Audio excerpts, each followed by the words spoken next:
Assalamualaikum warahmatullahi wabarakatuh. Pada pertemuan kali ini kita membahas tentang teori konstitusi. Teori konstitusi ini yang pertama yaitu tentang istilah konstitusi ya. Istilah konstitusi itu berasal dari bahasa Prancis yaitu constituer yang artinya membentuk. Kemudian di sini merujuk pada pembentukan suatu negara. Artinya negara itu dibentuk. Kemudian dalam bahasa Latin, konstitusi itu merupakan gabungan dari dua kata, yaitu cum dan statur. Cum itu artinya bersama dengan, statur itu artinya mendirikan atau menetapkan. Jadi hal ini merujuk pada bahwasanya penetapan atau pembentukan suatu negara itu dilakukan secara bersama-sama, yaitu rakyat dengan memilih penguasa atau pemerintah, misalnya seperti itu. Nah, di sini ada beberapa pendapat. Yang pertama yaitu menurut Hermann Heller. Hermann Heller ini memandang konstitusi itu dari dua sisi, yaitu sisi yuridis dan sosiologis. Yang pertama dari sisi sosiologis, bahwasanya konstitusi itu mencerminkan kehidupan politik di dalam suatu masyarakat sebagai suatu kenyataan ya. Nah, itu dari sisi sosiologis. Terus kemudian dari sisi yuridis, bahwasanya konstitusi itu merupakan suatu kesatuan kaidah hukum ya. Jelas ya, di sini ada kaidah hukum yang hidup dalam masyarakat. Terus kemudian kesimpulannya bahwasanya konstitusi yang ditulis dalam suatu naskah itu sebagai undang-undang yang tertinggi yang berlaku dalam suatu negara. Jadi di sini beliau mendefinisikan konstitusi itu secara sosiologis dan secara yuridis. Ferdinand Lassalle hampir sama, yaitu dengan mendefinisikan konstitusi secara sosiologis dan yuridis. Yang pertama yaitu konstitusi itu adalah sintesis faktor-faktor kekuatan yang nyata dalam masyarakat. Nah, itu sisi sosiologisnya. Terus kemudian dari sisi yuridisnya yaitu konstitusi itu merupakan suatu naskah yang memuat semua bangunan negara dan sendi-sendi pemerintahan. Nah, itu Ferdinand Lassalle. Terus kemudian Leon Duguid berpendapat bahwasanya konstitusi itu adalah faktor-faktor kekuatan yang nyata dalam masyarakat dan bukan hanya sekedar undang-undang dasar yang memuat sejumlah atau kumpulan norma-norma semata. Jadi ya hampir sama, Leon Duguid itu memandang konstitusi secara yuridis dan sosiologis ya. Jadi tidak hanya sekedar undang-undang dasar saja, tapi juga faktor-faktor yang lain, yaitu faktor-faktor kekuatan yang lain yang hidup di masyarakat. Terus Maurice Horiot di sini berpendapat bahwasanya konstitusi itu sebagai suatu institution atau sebuah lembaga yang tidak lain daripada hukum yang hidup dalam masyarakat, yang merupakan penjelmaan kembali ide-ide yang baik yang menjelma dalam kenyataan masyarakat. Yang sebagian unsur-unsur normatifnya dikonstatir dan diabstraksi pembuat undang-undang menjadi suatu lembaga hukum ya. Jadi dia berpendapat juga bahwasanya pendekatannya sosiologis dan yuridis. Jadi tidak hanya kenyataan-kenyataan masyarakat yang ada berarti konstitusi itu hukum yang hidup dalam masyarakat ya.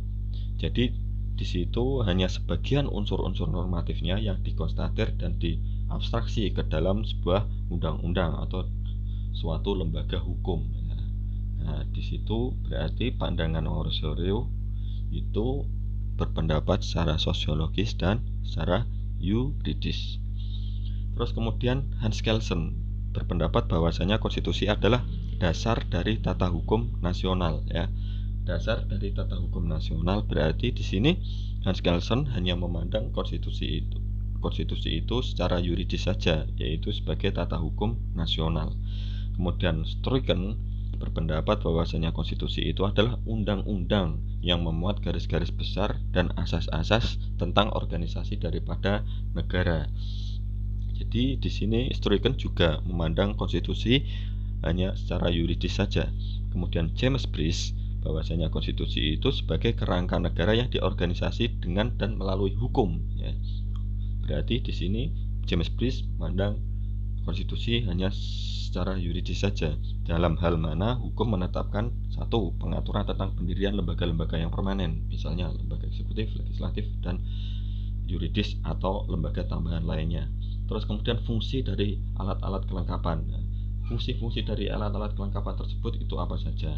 Itu cantumkan dalam konstitusi.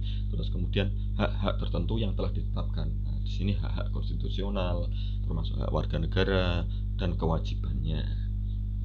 Terus kemudian menurut CF Strong di sini bahwasanya konstitusi itu sebagai kumpulan asas-asas yang menyelenggarakan satu kekuasaan pemerintahan. Pemerintahan di sini diartikan secara luas. Kalau pemerintahan secara arti luas itu diartikan pemerintahan meliputi eksekutif, legislatif, dan yudikatif. Sedangkan pemerintahan dalam arti sempit itu hanya eksekutif saja, ya. Terus kemudian hak-hak dari yang diperintah kemudian harus dijelaskan juga dari lembaga-lembaga tersebut. Kewenangan-kewenangan yang bisa diperintahkan itu apa saja juga harus dijelaskan. Terus kemudian hubungan antara pemerintah dan yang diperintah, ya. Di sini deskripsinya yaitu pemerintah dengan warga negaranya atau pemerintah dan rakyat misalnya. Jadi di situ hak dan kewajiban rakyat harus dijelaskan, termasuk hak asasi manusia. Hak asasi manusia yang sudah dicantumkan di dalam sebuah konstitusi berarti hak itu merupakan atau disebut dengan hak konstitusional. Terus kemudian menurut Kasiwir di sini berpendapat bahwasanya konstitusi itu sebagai keseluruhan sistem ketatanegaraan dari suatu negara berupa kumpulan peraturan-peraturan yang membentuk, mengatur atau memerintah dalam pemerintahan suatu negara. Ya. Di sini Strong dan Kasiwir ini bersama, ya, yaitu sudut pandangnya hanya secara yuridis saja. Nah, kemudian apa yang dapat disimpulkan dari beberapa pendapat tentang teori konstitusi itu, yaitu dari pendapat para ahli itu bisa disimpulkan bahwasanya para ahli itu ada yang memandang definisi konstitusi itu secara sosiologis dan yuridis, dan ada juga yang memandang secara yuridis saja. Para ahli yang berpendapat bahwasanya definisi konstitusi itu bisa dipandang dari sudut sosiologis dan yuridis, mereka berpendapat terdapat perbedaan antara konstitusi dan undang-undang dasar. Nah, kalau konstitusi itu meliputi hukum dasar yang tertulis dan tidak tertulis. Berarti selain UUD itu ada hukum dasar yang tidak tertulis. Nah, itu menurut pendapat yang memandang sosiologis dan secara yuridis. Nah, sedangkan menurut pendapat para ahli yang memandang secara yuridis saja, berarti ya konstitusi adalah undang-undang dasar saja.